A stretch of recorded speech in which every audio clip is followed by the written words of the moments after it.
Over the past years, the Office of the Vice President has worked tirelessly to implement life-changing programs in every corner of the country. These initiatives have been made possible through our institutional partners, volunteers, and local leaders who have been our foundational strength, making the impossible possible on the ground. Today, as the OVP celebrates Pasidungog sa Kabag-uhan transformation made visible, we look at the immense impact of these vital partnerships through a few regional snapshots of the everyday heroes who serve alongside us across Luzon, Visayas, and Mindanao. Our shared commitment to easing daily burdens, safeguarding health, and fueling local livelihoods is felt nationwide. Our medical partnerships, financial aid, and logistics interventions are making a difference on the ground in Luzon, driven by the dedication of our valued partners. Partnering with the Office of the Vice President has been really a wonderful experience for both parties kasi we were able to help patients, especially indigent patients, on their hospitalization needs, and of course, nakakatulong din tayo para ma-discharge yung mga pasyente natin. Pagpatuloy natin ang paglilingkod na may pagmamahal sa kapwa, na bukal sa kalooban natin at pagmamahal sa Panginoon Diyos.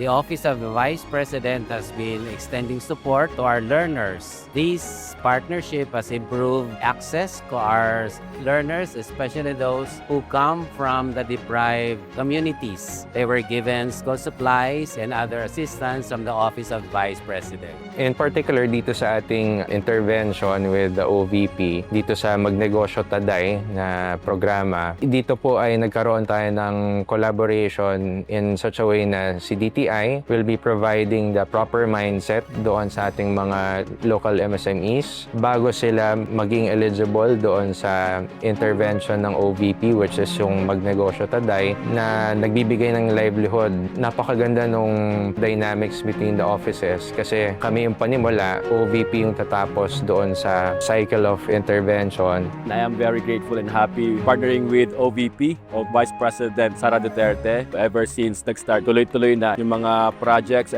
Dagupan City, the whole Pangasinan is very grateful actually because of this partnership dahil marami tayong nagagawang projects and marami tayong natutulungan ng communities, mga individuals and families, yung lalo na yung mga they are not able, so natutulungan natin sila. No community is too remote when we have partners willing to walk the distance with us. From dynamic environmental preservation to emergency responses and vital healthcare access, our programs reach our islands and most vulnerable sectors through the reliable collaborations we have forged in the Visayas. Kita talaga natin yung mobilization, yung strong cooperation ng mga teachers, mga pupils. Yung impact niya is sa schools, yung mga pupils na mindful sila na kahit students pa lang sila or pupils, they can also contribute. Blood, as we all know, is hindi libre. We have processing fee to pay. So, hindi na kaya yan ng ating constituents. And that's where our OVP partnership comes in. That is a very big help po sa mga constituents natin, especially those are considered poor. Since we started collaborating with the OVP last year, frequent yung activity namin actually. Iba-ibang munisipyo sa Samar na kami yung partner. Malaking factor yung mga programs ni OVP kasi lalo na sa lugar namin, malaki yung tulong niya. Especially yung pagbabago, yung bags, lalo pat nasa geographically isolated and disadvantaged area kami. Ensuring cultural inclusivity, protecting our environment, and respecting cultural traditions are nationwide foundations that succeed only through localized cooperation. Let us witness these shared milestones as championed by our trusted partners in Mindanao.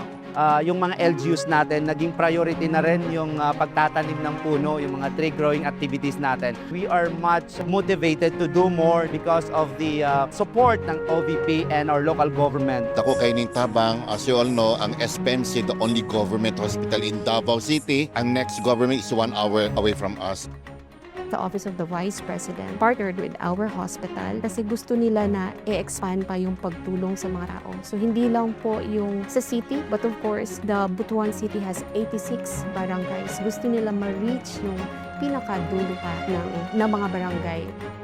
We see a very strong alignment with the programs of the Office of the Vice President. So in particular, in the community extension pillar, that is where we have strong partnership. It doesn't only fulfill our mandate, it also allows us to support an advocacy where we are able to highlight the importance of education and how it's able to transform lives. These moving testimonies from Luzon, Visayas, and Mindanao are a powerful reflection of what happens when we move as one team for the entire nation.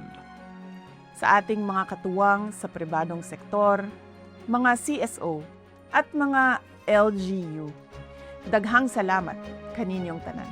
Pinatunayan natin na hindi nasusukat sa laki ng pondo ang tunay na serbisyo. Dahil ito ay nasusukat lamang sa tapat na kalinga at malasakit sa kapwa. Patuloy nating itaguyod ang pag-asa, pagkakaisa at kapayapaan para sa bawat pamilyang Pilipino. Pahalagahan, protektahan at mahalin natin ang Pilipinas. Ang lahat ng ating pagsisikap ay para sa Diyos, sa bayan at sa bawat pamilyang Pilipino.